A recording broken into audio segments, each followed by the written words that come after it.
नमस्कार, श्रेष्ठ यूपी देख रहे हैं आप। मैं हूं आपके साथ हर्ष भारद्वाज। यूपी के दो लड़कों ने अपनी रणनीति से कमाल कर दिया और यूपी में बीजेपी को चारों खाने चित कर ऐतिहासिक जीत दर्ज की है। ऐसे में लगातार लोगों के जहन में सवाल उठ रहा है कि अखिलेश राहुल की इस जीत का सबसे बड़ा फैक्टर क्या रहा है और कैसे एक झटके में यूपी में बीजेपी के सारे समीकरण ध्वस्त हो गए।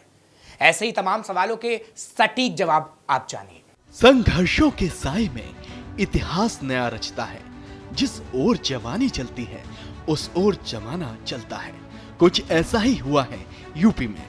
अखिलेश यादव के नेतृत्व में इंडिया ने युवाओं पर यूपी में बहुत बड़ा दांव चल दिया था और फिर दो युवा नेताओं की जोड़ी ने बीजेपी की हर एक रणनीति, हर एक आरोप, हर एक जुमले का जवाब अपनी कूटनीति और राजनीति से ऐसा दिया कि बीजेपी के नेतृत्व वाला एनडीए चुनाव जीतकर भी सरकार बनाने के लिए दिन रात मंथन के दौर से गुजर रहा है। यूपी की आबादी करीब 25 करोड़ से ज्यादा है और यहाँ युवाओं की संख्या इस आबादी की करीब 50% के आसपास है। ऐसे में लोकसभा चुनाव 2024 में यूपी के दो लड़कों ने यूथ के सेंटीमेंट को टारगेट किया और बेरोजगारी, पेपर लीक, महंगाई, आरक्षण और जातिगत जनगणना के सारे तमाम मुद्दे सियासी गलियारों में उछाल दिए। खासकर अखिलेश यादव ने टिकट बंटवारे में भी कुछ ऐसे ही खास समीकरण बैठाने के प्रयास किए जिनकी मूल धुरी युवा ही रहे हैं। सपा ने युवा उम्मीदवारों पर भरोसा जताया जिसके विजयी परिणाम कौशाम्बी, कैराना और मछली शहर में निकलकर सामने आए। यूपी की कौशाम्बी इस बार सबसे चर्चित सीटों में शामिल रही। इस सीट पर अखिलेश यादव ने समाजवादी पार्टी के राष्ट्रीय महासचिव और पूर्व कैबिनेट मंत्री इंद्रजीत सरोज के बेटे पुष्पेंद्र सरोज को टिकट दिया था। पुष्पेंद्र सरोज यहाँ जीतने में कामयाब रहे। उन्होंने बीजेपी के विनोद सोनकर को 1,03,944 वोटों से हराकर पिता की हार का बदला लिया। पुष्पेंद्र को यहाँ पर 5,09,787 वोट मिले तो वहीं बीजेपी उम्मीदवार को 4,05,843 वोट मिले। 2019 में बीजेपी प्रत्याशी विनोद सोनकर ने इंद्रजीत सरोज को 38,742 वोटों से यहीं पर हराया था। पुष्पेंद्र सरोज लंदन की क्वीन मैरी यूनिवर्सिटी से अकाउंटिंग एंड मैनेजमेंट से ग्रेजुएट हैं। पुष्पेंद्र सरोज देश के सबसे कम उम्र के सांसद बने हैं। पुष्पेंद्र सरोज ने इस साल 1 मार्च को अपनी 25 साल की आयु पूरी की है। उन्होंने राजनीति में कदम रखकर अपने पिता की विरासत को संभाला है। अगर कैराना की बात करें तो कैराना में लंदन से पढ़कर आई इकरा हसन इतिहास रचते हुए दिखाई थी। समाजवादी पार्टी ने कैराना सीट से 29 साल की इकरा चौधरी को टिकट दिया था। इकरा हसन चौधरी ने 69,000 वोटों से जीत हासिल की।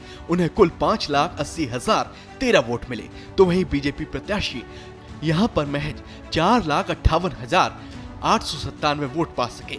2019 के चुनाव में कैराना में बीजेपी ने जीत हासिल की थी। इसमें तब प्रदीप चौधरी ने इकरा चौधरी की मां तबस्सुम हसन को हराया था। इकरा हसन ने दिल्ली यूनिवर्सिटी के लेडी श्रीराम कॉलेज से ग्रेजुएशन किया था और उसके बाद यूनिवर्सिटी ऑफ लंदन से मास्टर्स किया था। वो कैराना से लगातार तीसरी बार मौजूदा विधायक चौधरी नाहिद हसन की छोटी बहन है। इससे पहले इकरा जिला पंचायत सदस्य का चुनाव भी लड़ चुकी है लेकिन तब उन्हें हार मिली थी। लेकिन अब उन्होंने सब कुछ अपने हक में कर लिया है। कुछ ऐसा ही नजारा मछली शहर में भी देखने को मिला। यूपी की मछली शहर सीट समाजवादी पार्टी के हक में रही है।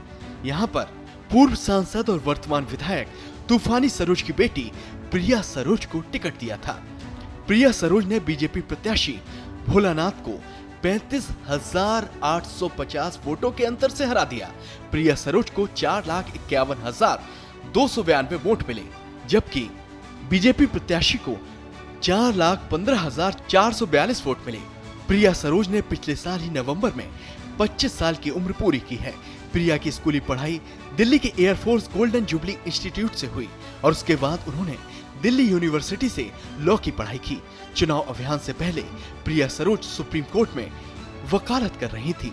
युवाओं पर कुल मिलाकर अखिलेश का दांव काम कर गया और बीजेपी के समीकरण यूपी में ध्वस्त हो गए। राहुल अखिलेश दोनों ने ही लगभग हर रोड शो, हर एक जनसभा और हर एक प्रेस कॉन्फ्रेंस में युवाओं के मुद्दों को अहमियत दी। फिर चाहे अग्निवीर योजना की बात रही हो या फिर बेरोजगारी का मसला रहा हो, ऐसे तमाम मुद्दों पर राहुल अखिलेश ने अपनी नीति और बीजेपी की नीति का अंतर बताने का सफल प्रयास किया। और बात किस हद तक यूपी के जनता के दिल तक पहुंची है, इसका परिणाम यूपी में लोकसभा चुनाव के नतीजे बखूबी दे रहे हैं। फिलहाल ऐसी और खबरों के लिए आप देखते रहिए श्रेष्ठ यूपी।